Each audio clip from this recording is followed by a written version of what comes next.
Sa saglit lang ho to at may papaalala lang ho ako sa inyo sa mga nagpa-prank po dyan na napapanood natin sa social media sa mga big vloggers at sa mga small vloggers dyan.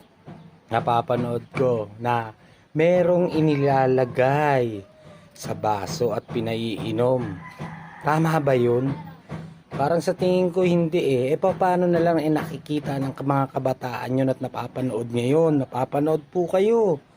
Paano na lang yan? Kung gayahin kayo, isa kayong halimbawa at napapanood nila. Kung gayahin nila sa mga kaibigan nila yan at may ipainom, paano na lang? Di, ang pangit ng mamaya mapahamak pa ang mga kabataan yan, di ba?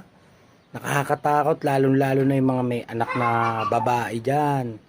Kung biruin ng mga ganun-ganun na ginagawa na nilalagyan, isa prank, sasabihin ganun. Prank, paano yan, nainom na. Di yung nakakatakot. Di kung ano pang mangyari sa mga kabataan. Yun lang po, isang paalala po sa inyo sa paggagawa ng mga prank ninyo at mga content ninyo. Paalala lang po, may mga anak din po tayo at sana po alagaan natin ang ating mga anak. Maraming salamat po. Thank you po. Yun lang po.